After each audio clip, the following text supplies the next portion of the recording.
제가 최근에 어떤 분과 대화하다가 저희 교회에 왔는데 좀 많이 놀랬다라는 얘기를 해주시더라고요. 당연히 놀라죠. 오자마자 앞에 딱 멋있는 사람이 딱 서 있으니까. 뭐죠? 이거 좀 심하게 웃었는데? 예. 네. 웃음이 아니라 좀, 야, 진짜 잠깐 설교 못하겠어요. 와, 예, 네. 안 할게요. 이런 드립 안 칠게요. 예. 장난이고, 무엇에 좀 놀랐냐면, 앞에 서시는 분들이, 특별히 뭐, 목사인 저도 이렇게 이제 라운드 티를 입고 있는 게 좀 되게 놀라웠다라고 얘기하더라고요. 근데 또 이어서 또 놀랐대. 뭐냐면, 생각해보니까 그게 아무 일도 아닌데, 별일도 아닌데, 입을 수 있는 건데, 내가 왜 놀라고 있지? 라는데 또 한 번 놀랐다라고 얘기를 하더라고요. 그러니까 뭐냐면, 지금까지 교회를 다니면서 그런 모습을 본 적이 없고, 당연히 여기 있으면 뭐 정장이라든가 이런 걸 입어야 되는 줄로 알았는데, 그게 아닌 것을 보면서, 또 그게 아닌 걸 보면서 놀라는 자기를 보면서 또 놀라게 되는 약간 어떤 신선한 충격 같은 얘기를 하더라고요. 관련해서 제가 드디어 비밀에 대해서, 숨겨진 비밀에 대해서 한 가지 얘기할 때가 온 것 같습니다. 아무도 관심 없겠지만, 얘기를 해도 아무도 반응하지 않겠지만, 어떤 비밀이냐면, 일부러 이렇게 입기 시작했다라는 얘기를 좀 하고 싶어요. 무슨 얘기냐면, 옷이라는 것은 되게 좁게는 한 개인의 어떤 인격, 정체성, 뭐 이런 것들을 드러내고, 넓게 보면 그 사람이 속한 집단의 문화, 이런 것들을 이제 드러내거든요. 우리가 그래서 결혼식장에는 그런 옷을 입고 가고, 장례식장에는 그런 옷을 입고 가고, 또 서비스직에 있는 분들은 단체 유니폼을 맞춰 입고, 군인 같은 경우에는 뭐 군복을 입거나 또 제복을 입거나, 뭐 경찰들도 마찬가지고요. 다 이유들이 있다라는 것이죠. 그래서 옷은 이런데, 사실은 조금만 뒤집어 보면 옷은 우리와 너희의 다름을 분리를 시키는 징표가 되기도 하고, 그 안에서도 비슷한 옷을 입었는데 조금 다르게 입은 사람들 간의 위계의 차이를 드러내기도 하는 뭐 그런 어떤 징표가 되기도 합니다. 이 연장선상에서 제 고민이 있었는데 뭐냐면 교회 옷이라는 것이었어요. 여러분 교회 옷이 뭔지 아세요? 사전에는 없죠. 사전에 그딴 말은 없어요. 하지만 들으면 다 떠올릴 만한 그런 이미지들이 있거든요. 남성분들은 당연히 검은색 계열의 정장을 입고 가는 것. 여성분들은 반대로 뭘 입으면 안 되는 쪽으로 뭐 너무 이런 거 입지 마라 뭐 이런 식으로. 물론 절기 때는 항상 입지 말라라고 하시던 분들이 이제 절기 때는 입어라, 한복을 입어라 뭐 이렇게 변하기도 하고요. 분명히 여러분 그런 어떤 옷차림들이 처음에는 되게 좋은 의미로 시작이 됐었을 거예요. 그런데 점점 시간이 지나면서 그 옷차림들이 우리의 일상과 주의를, 일요일을 분리시키는 방식, 또한 교회 안에서도 일종의 양반과 상놈을 좀 분리시키는 그런 잣대가 된 것 같았거든요. 그래서 저는 그 교회 옷이 없어지길 원했고, 그 마지막 최종점이 뭐였냐면 가운이라는 거. 여러분 아세요? 교회 목사님들이 입는 가운. 제가 한 번도 여러분 앞에서 입어본 적이 없기 때문에 잘 모를 수 있겠지만 어려서부터 교회 다니신 분들은 뭔지 알 거예요.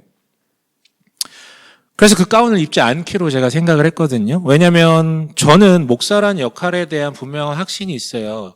저와 여러분 다르지 않아요. 동일해요. 하지만 특별한 역할이 하나 더 부여된 것일 뿐이죠. 근데 바로 그런 옷차림 자체가 저와 여러분들을 갈라놓는 다른 말로 사제주의라고 불리는 좋지 않은 문화를 만들어간다라는 좀 이해가 있어가지고 입고 싶지 않아서 단 내가 입고 싶지 않다 무조건 안 입으면 되는 게 아니라 공부를 해야 될 거 아니에요. 이게 맞나 틀린가? 성경이 뭐라고 얘기하는지, 교회사에서 이런 것들이 어떻게 시작되게 됐는지. 결론은 입을 수도 있지만 안 입어도 된다. 근데 나는 이 시대에는 안 입는 게 좋겠다라고 결론이 났어요. 그래서 안 입었어요. 옷차림도 그냥 일상에서 조금 연장된, 조금 더 이쁘게 정도 입은? 그렇지만 말은 이렇게 해도 늘 고민은 있었어요. 뭐냐면, 이거 어른들이 좋아하지 않을 텐데. 나이 있으신 분이 우리 교회 오면 되게 싫어할 텐데. 막 이런 것들. 그런데 이 고민이 마지막으로 해소된 게 언제였냐면 지난 세례식 때였어요. 세례식 때가 왜 고비였냐면 보통 평소에 가운을 절대 안 입는 분들도 세례식 때는 입으시거든요. 그래서 나도 입어야 되나? 그리고 또 처음 세례 받으신 분인데 이런 걸 좀 보여줘야 되나? 그리고 또 약간 그런 거 입고 또 이렇게 하면은 좀 약간 뭐가 들어가는 거 같고 이게 해야 되나 막 고민이 엄청 됐어요. 그러다가 아니야, 이건 입을 필요가 없어. 그리고 이게 안 입었거든요. 이제는 저는 앞으로 안 입을 거예요. 저희 교회에서 사역하는. 뭐 딴 데서 뭐 하다가 입고 오라고 부탁하면 입고 갈 수는 있지만 우리 교회에서는 입지 않기로 저는 생각을 했습니다. 근데 그 이후로 가운만이 아니라 그냥 주일에 오는 이 옷에 대해서도 제가 크게 신경을 안 쓰게 돼. 그냥 나 입고 싶은 대로 입어야 되겠구나. 깔끔하게. 오늘 본문은요, 4장부터 시작된 바울의 지금 권면을 다루고 있고, 특별히 두 번째 권면 중에서도 그 두 번째 권면의 그 서론격인 본문이 그 부분을 담당하고 있거든요. 두 번째 권면은요, 한 문장을 이렇게 정리할 수 있어요. 읽어서 아시겠지만 이거죠. 옛사람처럼 하지 말고 새 사람답게 사십시오라고 정리할 수 있어요. 이것을 옛날에 그 더러운 옷을 입은 상태와 새 옷을 입은 상태 이 두 부분으로 대조시키면서 그림 언어로 이렇게 대조시키고 있거든요. 우선 17절에서요. 이방 사람이라고 불리는 22절에서는 옛 사람이라고 불리는 사람은 이렇대요. 그들의 특징은 이렇대요. 18절 한번 읽어볼게요. 18절 한번 읽어보겠습니다. 시작. 그들은 자기들 속에 있는 무지와 자기의 마음 때문에 지각이 어두워지고 하나님의 생명에서 떠나 있습니다. 그러니까 이들의 특징은 우선은 무지라고 얘기하고 있어요. 여러분 무지가 뭡니까? 무지가 꼭 멍청하다라는 뭐 IQ가 낮다 그런 뜻은 아니에요. 본래 똑똑해도 무지할 수 있죠. 이런 거죠. 신학 공부를 되게 많이 해서 신학 쪽 지식은 되게 많지만 경제 쪽은 전혀 뭐 젬병이어가지고 막 은행도 잘 못 가고 뭐 이런 어떤 케이스들도 있을 수 있어요. 마찬가지로 세상에서는 사람들이 야, 저 사람 진짜 똑똑하다 막 이렇게 박수치는 사람도 하나님 기준에서는 무지할 수 있다라는 것이죠. 간단하게 얘기하면 하나님께서는 본인을 계속 알려주세요. 그걸 가르쳐 우리가 진리라고 얘기할 수 있는 진리를 계속해서 드러내시고 알려주시는데 그 진리를 끝까지 모르는 상태라면 그걸 가르쳐서 우리는 무지하다라고 얘기할 수 있죠. 진리는 무엇입니까? 이 진리는 뭐 거대하지만 그걸 한 문장으로 요약하면 하나님 분명히 살아계시고 분명히 살아계신 그분은 선하셔서 우리에게 늘 복 주시길 원하신다라는 것이 이 진리의 그냥 한 문장 요약이에요. 그것을 이루기 위해서 예수께서 오셨던 것이고요. 그러나 무지한 자들은 어떻게 반응합니까? 신이 없다라고 여겨요. 또한 어떤 무지한 자들은 신은 있는데 다양하다. 그래서 다양하기 때문에 영역별로 다스린다 이거. 그러니까 제한적이다라는 거 신의 능력들이. 또한 더 나아가서 그 신이 복을 주는 건 맞는데 어떤 복이에요? 자기가 규정한 복 있잖아요. 흔히 말해 세상이 복이라고 얘기하는 그 물리적인 복들이라고 규정하고 그 복을 얻어내는 방식도 어떻게 이해하냐면 내가 잘하면 나한테 복 주실 거고 내가 못하면 벌 준다. 복을 뺏어갈 거다. 이런 식으로 이제 받아들이는 것이죠. 그래서 무지한 자들의 결론은 신이 없거나 혹은 자신이 만들어낸 모습의 신 를 바라보게 됩니다. 이게 바로 무지예요. 그러고 보니 여러분 꼭 신앙적 무지에 한정짓지 않더라도 무지라는 단어에 포함되는 사람들은요, 여러분 언제나 지능의 문제가 아니에요. 어떤 사람이 무지한 거냐면 신앙적이든 일상이든 결국은 자신이 무지하지 않다고 확신하는 자들이 역설적이게도 무지의 영역에 남게 된다라는 것이죠. 그렇잖아요. 자기가 모른다고 생각하면 공부하거든요. 안다고 생각하니까 배우려고 하지 않죠. 신앙도 마찬가지예요. 이어 옛사람들의 두 번째 특징을 가리켜 완고함이라고 얘기를 하고 있습니다. 완고함은 무엇입니까? 문맥에 따르면 완고함은요.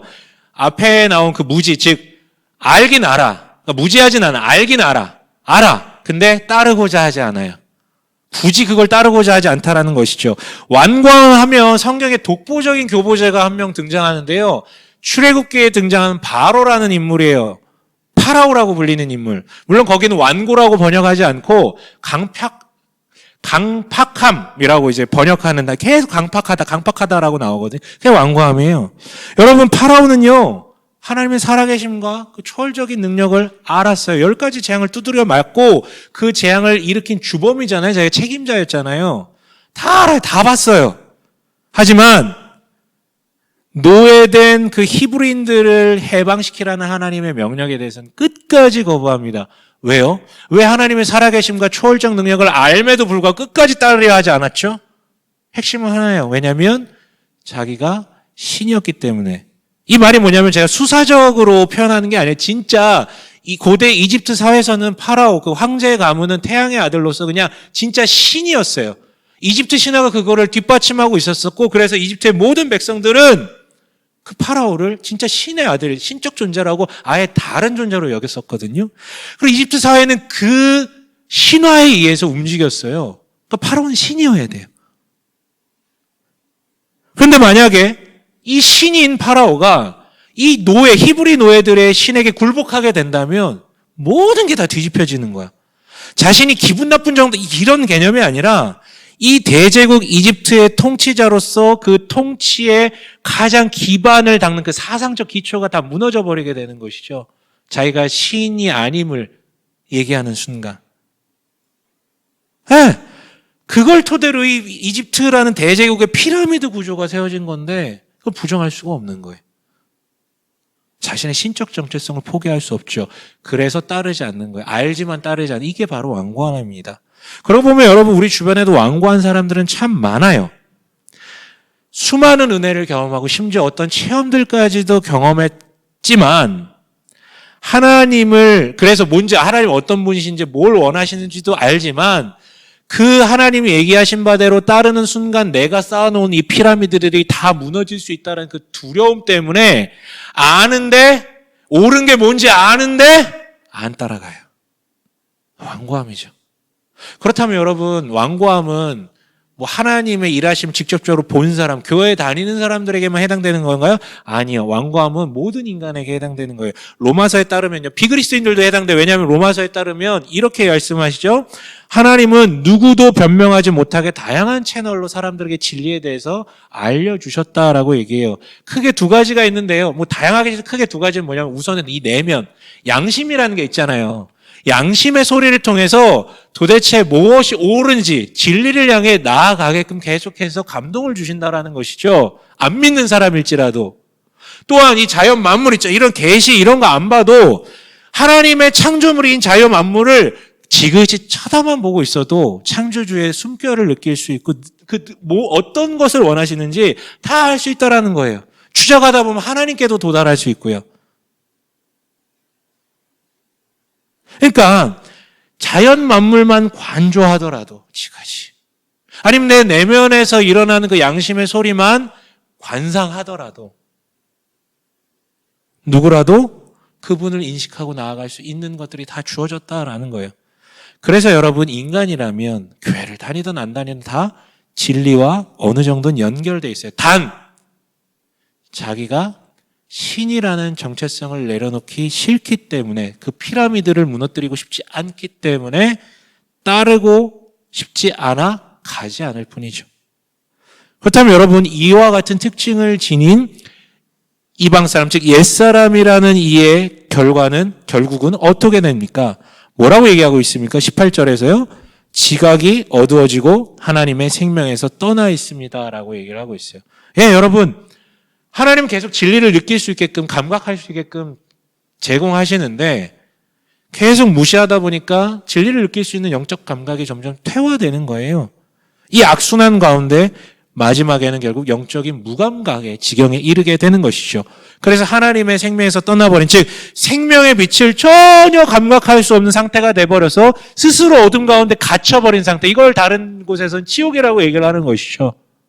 그러나 여러분, 지금 이 방금 얘기한 18절의 결과물은 맨 마지막에 이루어지는 최종적 결과물일 뿐이고, 이런 사람, 무지와 완고함 가운데 있는 사람들은 이미 이 세상을 살 때 이미 그로 인한 현실적인 문제들, 열매들이 발현돼서 그들을 괴롭힌다라는 것이죠. 그게 19절에 나와 있는데 19절을 개역개정이 조금 더 잘 번역해서 여기 한번 읽어보도록 할게요. 함께 읽겠습니다. 시작. 그들이 감각 없는 자가 되어 자신을 방탕에 방임하여 모든 더러운 것을 욕심으로 행하되. 네. 뭐라고 얘기합니까? 첫 번째 열매는요, 감각 없는 자가 된대요. 여러분, 인간은요, 되게 다양한 것들을, 많은 것들을 감각할 수 있습니다. 반면, 동시에 착각도 많이 해요. 대표적인 게 이런 거죠. 매운맛이라는 것은 존재합니까? 존재하지 않습니까?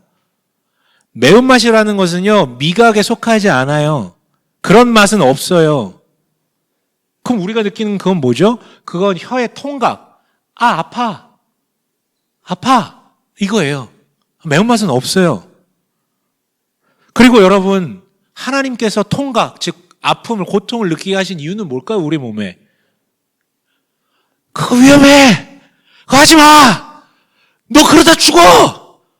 이거 안전케 하시기 위해서 느끼게 하신 거거든요. 근데 우리는 어떻게 합니까? 그 아픔을 모두 다 극복하고, 여러분 이미 다 승자예요.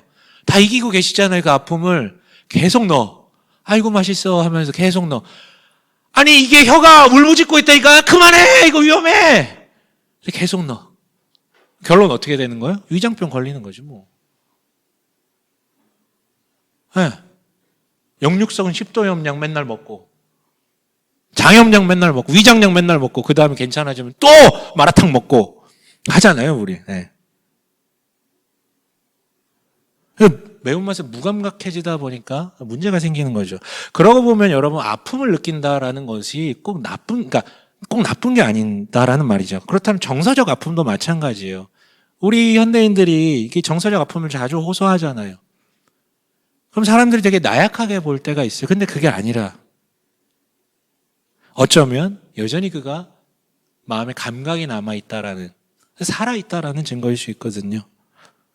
다만 그것은 그래도 된다가 아니라 그거 위험하니까 이제 그만해야 돼 이거예요. 그러면 그 환경으로부터 벗어나거나 방식을 바꾸거나 뭐 치료를 하거나 해야 되는데, 그렇지 않고 그냥 방치하다 보면 어떻게 됩니까? 감각이 마비돼서 무감각해지거나 아니면 이상 감각으로 변질되게 되죠. 이게 여러분 정서적 질병이잖아요.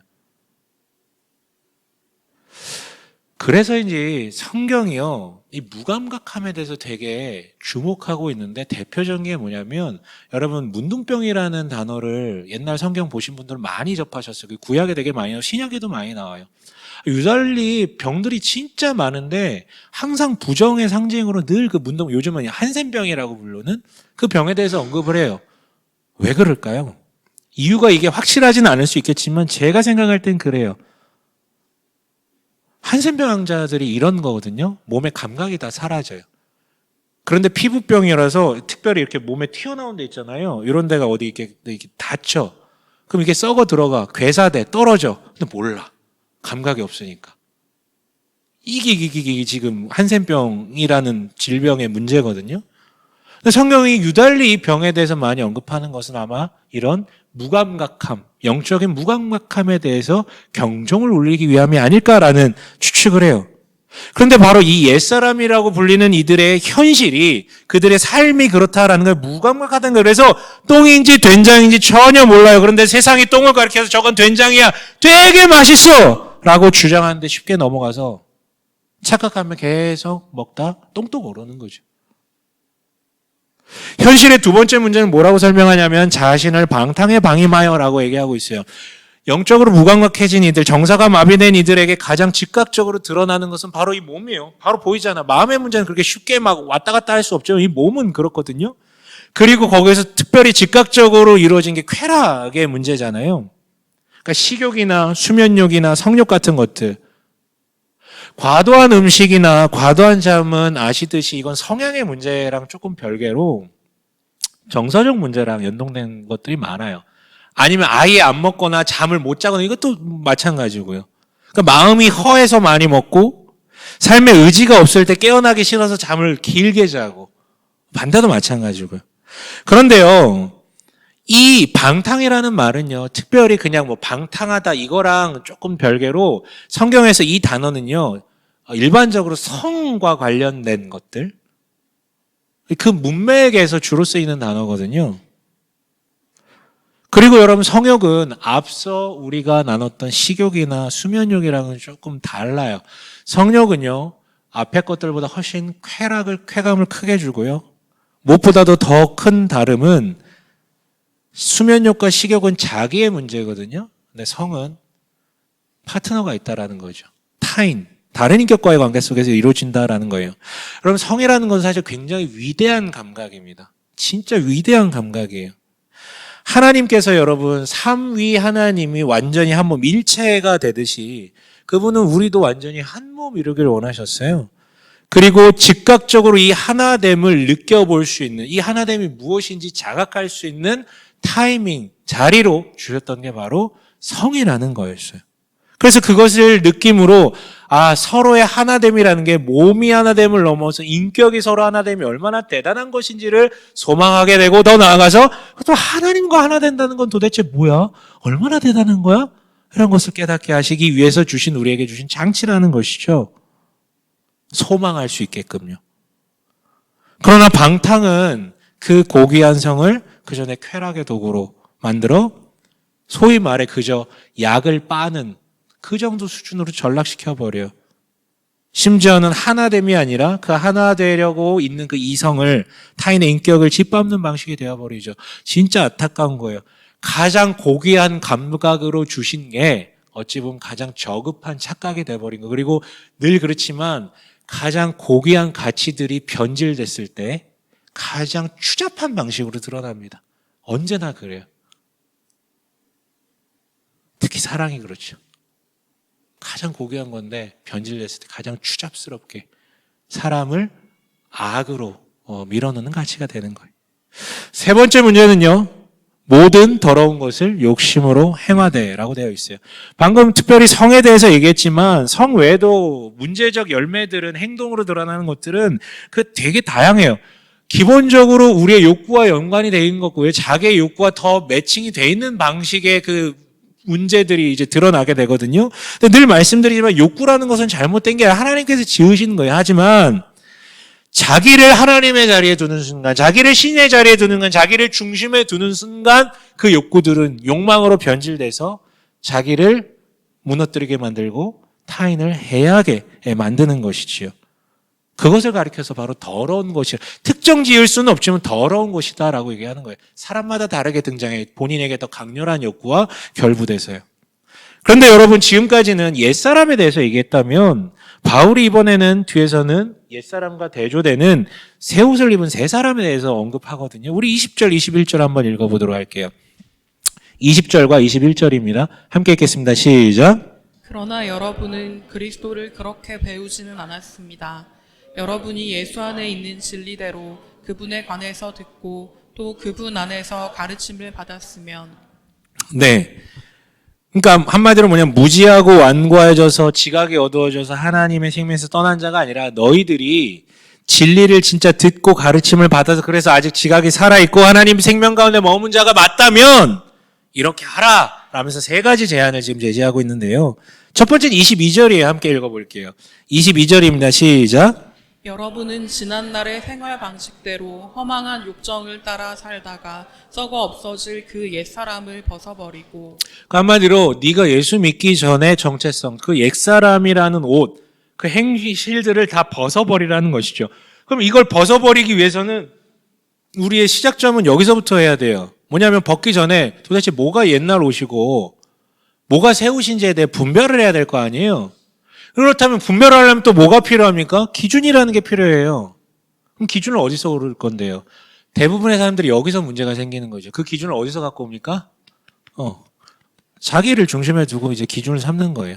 그러니까 자기 연민으로 빠지거나 자기 합리화를 하기 시작하죠. 이거는 새 옷이야. 이건 괜찮아.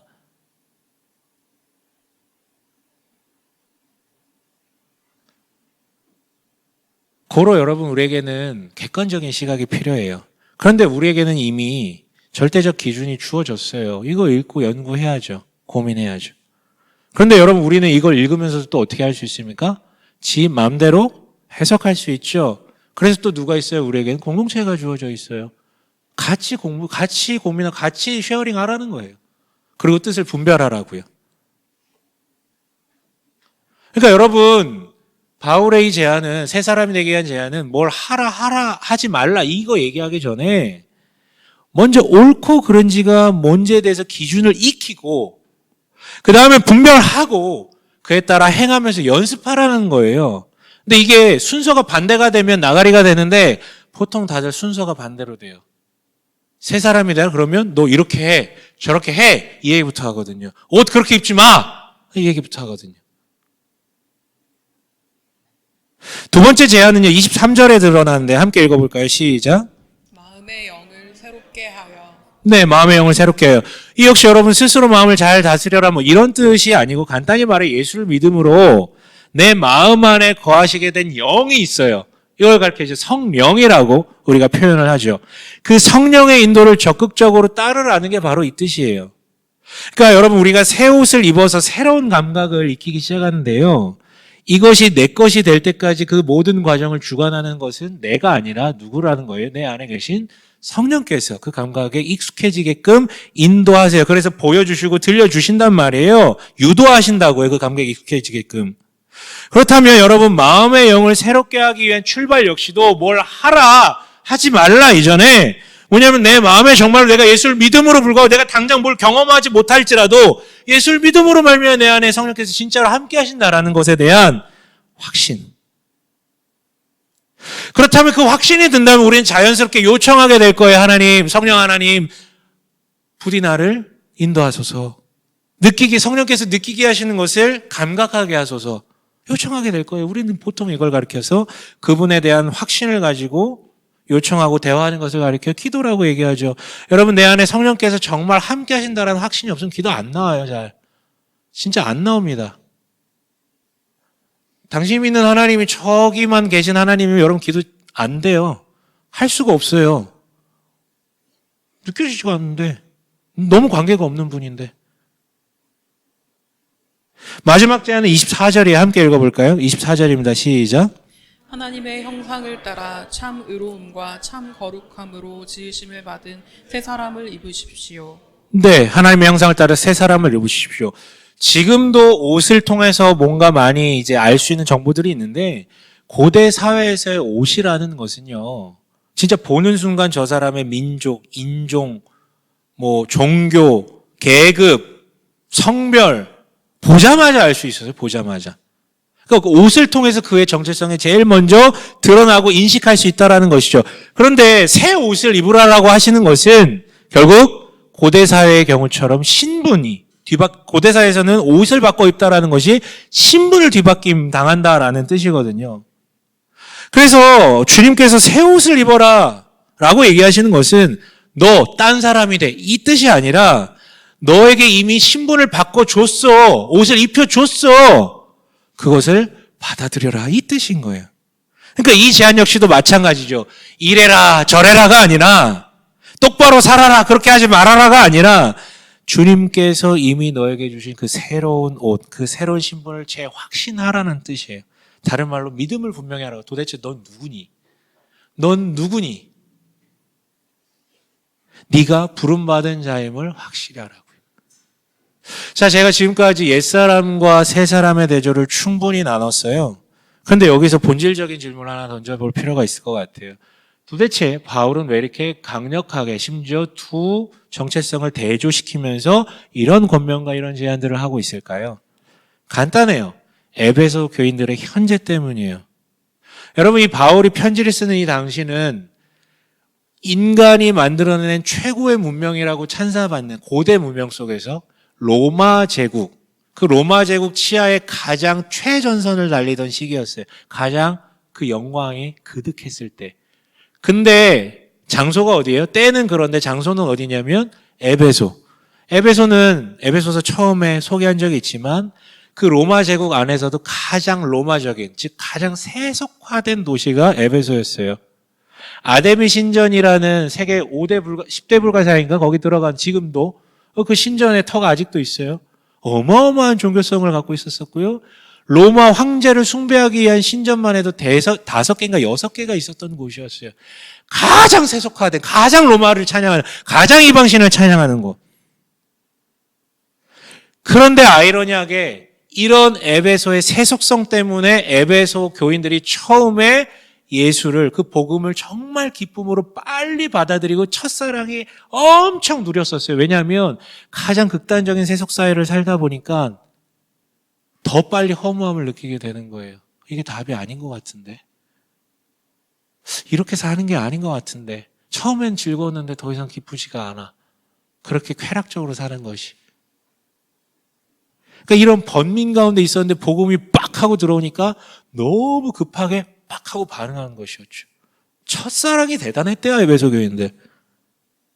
그러나 시간이 지나자 그들을 빨리 회심시켰던 그 세속성이 오히려 발목을 잡기 시작하는 것이죠. 맨날 보고 듣는 게 뭐예요?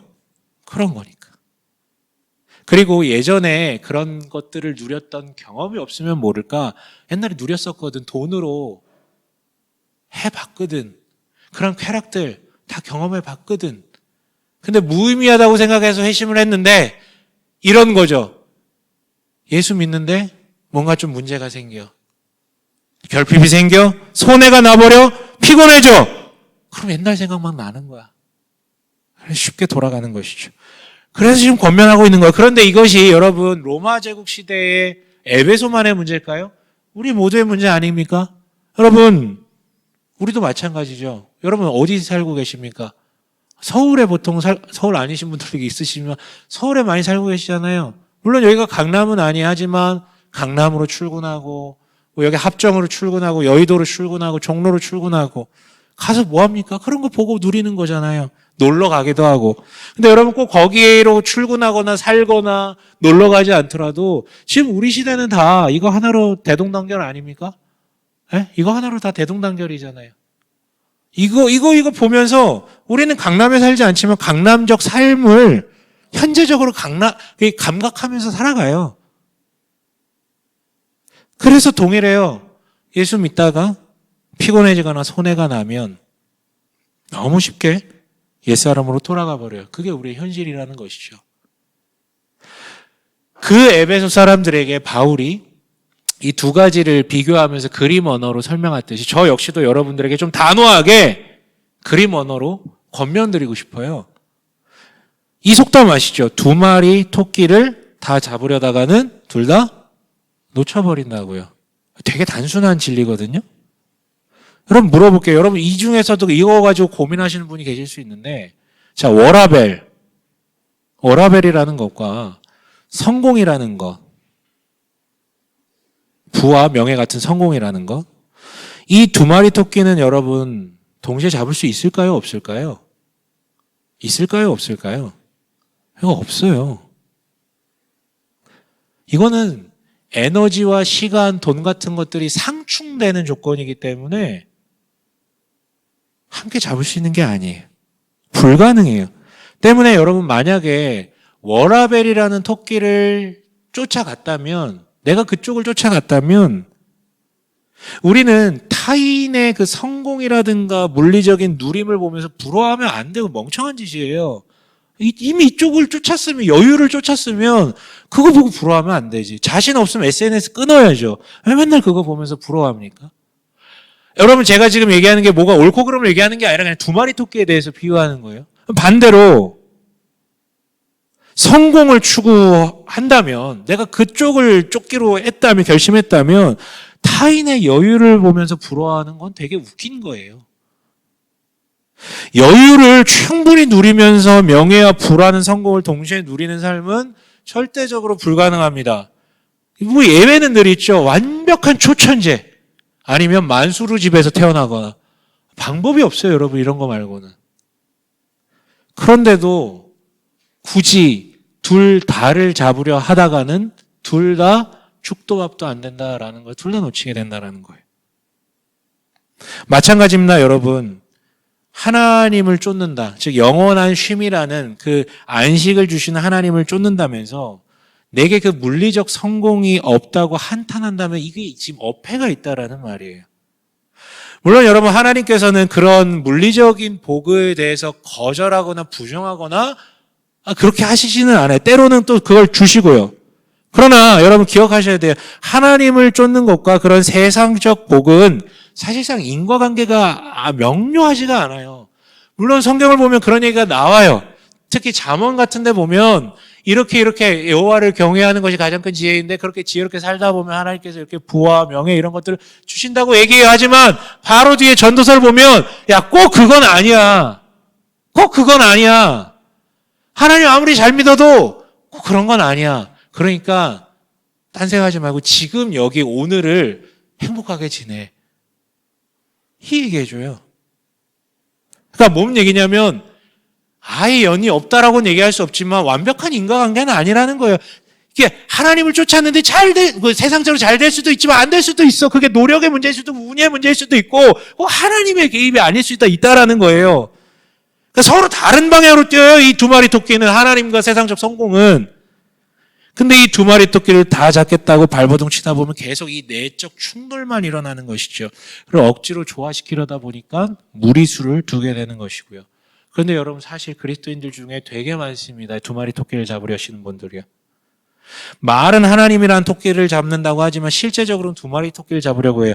이분들의 문제가 뭔지 아세요? 가장 큰 문제는 양다리 걸친다는 게 문제가 아니고요. 가장 큰 문제는 자기도 모르고 있다라는 거예요. 자기가 지금 두 마리 토끼를 쫓으려고 한다는 사실을 스스로 속이고 있다라는 거. 실제는 두 마리 토끼를 잡고 있으면서 자기는 하나님이란 토끼만 잡고 있다라고. 진짜 하나님이라는 토끼만 쫓는 자라면 세상적 복이 이루어졌다고 해서 거기에 도취되거나 오만해지지 않겠죠? 반대로 세상적 복이 이루어지지 않았다고 해도 좀 피곤하거나 상처될 수는 있지만 그렇게까지 절망해서 못 일어나거나 그러진 않을 거예요. 만약에 못 일어난다, 끝까지 못 일어나는 그 사람은 이미 처음부터 두 마리 토끼를 잡고 있었다라는 그게 증거가 돼버리는 것입니다. 그 자체로요.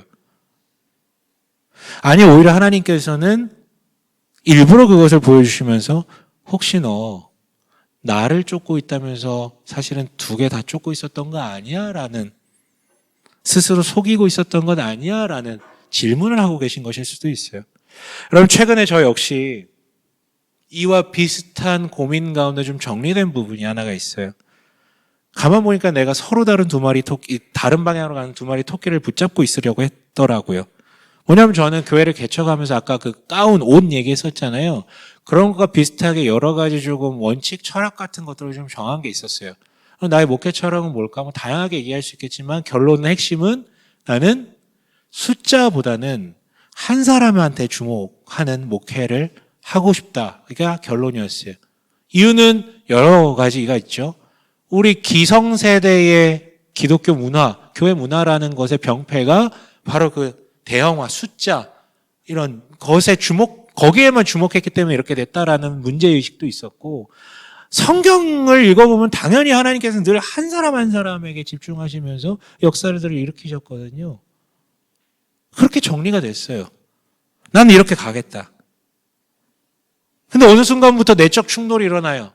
왜냐하면 저라는 사람의 본성은, 타고난 본성은 지독하게 목적지향적이고 성취지향적이거든요. 근데 성취 지향이라는 것은 결론은 뭡니까? 뭘로 평가하는 거예요, 결론은? 숫자죠, 숫자. 숫자예요, 숫자. 사실 이런 충돌을 제가 못 느낀 건 아니었어요. 내가 원래 그런 사람인 건 조금 알고 있었어요. 근데 뭐 그렇게 크게 상관 안 했거든요. 아니지, 인정하지 않았다는 것이죠. 나는 한 사람만 보려고 해라고 세뇌하고 있었어요. 그런데 제 속은 그게 아니었나 봐요. 어느 순간 너무 피곤한 거야, 마음이. 뭐 특별히 문제도 없는데 그냥 피곤해, 마음이. 왜 이렇게 피곤하지? 때로는 그런 저의 두 마리 토끼를 잡으려는 노력이 밖으로 드러나 갈짓자 행보를 보이기도 하고요. 깨닫게 됐어요. 아, 내가 지금 안 맞는 것 두 마리 토끼를 지금 동시에 잡으려고 하고 있구나. 이래서 내 내면도 충돌이 있고 교회를 목회하면서의 방향성의 문제도 계속 생기는구나. 결론 내렸어요. 나는 그런 사람 맞긴 하지만 나는 그럼에도 불구하고 숫자가 아니라 한 사람에게 집중하겠다. 물론 여러분 그렇게 하다가 숫자적 부흥도 있을 수 있어야 하지만 아까도 얘기했죠. 완벽한 인과관계는 아니라고요.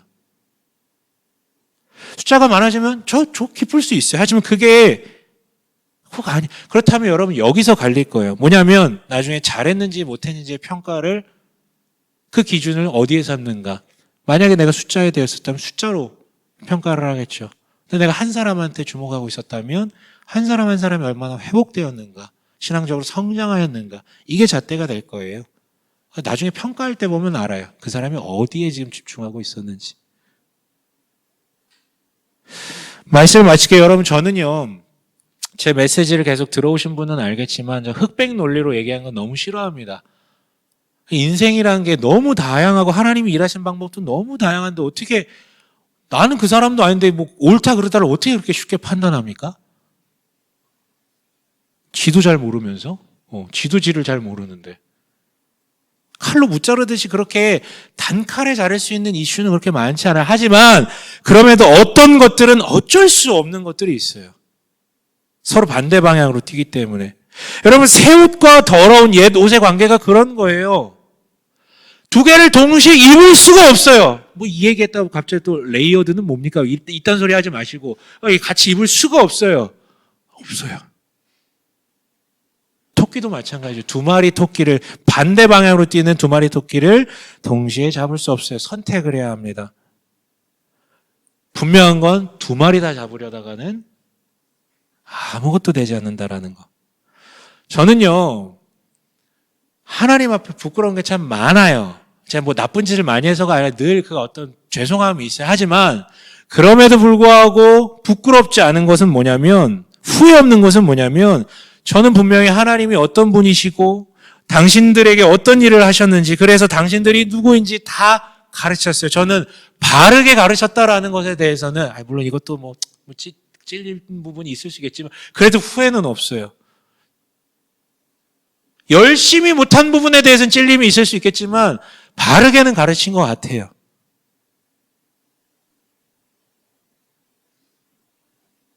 그래서 여러분들은 이미 다 배웠습니다. 그렇다면 이제 결론을 내셔야죠. 하나님을 하나님 자리에 두시든 아니면 자기를 그 하나님 자리에 두시든 아니면 옛사람이든 새사람이든 둘 중 하나예요. 그리고 그에 따른 결과도 하나입니다. 혹시 아직 선택하지 않으신 분들이 있다면 두 마리 토끼 중 어떤 토끼를 잡을지 오늘 결정하십시오. 그리고 이미 선택하셨다라고 여기시는 분들일지라도 다시 한번 자신의 감각을 재정의하시고 재조정하시길 요청드려요. 그런데 여러분, 사랑하는 여러분, 이 중에 대부분은 제가 볼 때는 분명히 예수 그리스도로 인하여 부름을 받고 즉 소명을 안고 있는 그리스도인이 맞습니다. 성부 하나님께서 부르시고 성자 하나님을 통해 당신에게 새 옷을 주셨고 성령 하나님께서 여러분 심령 가운데 거하시는 고 있다라고 저는 분명히 믿거든요. 그분께서 여러분들이 그 옷을 느끼게끔 그 옷에 맞는 감각을 느끼게끔 유도하고 계십니다. 부디 그 새 옷을 입고 진짜 좋은 것들을 누리길 주님의 이름으로 간절히 축원합니다. 아멘.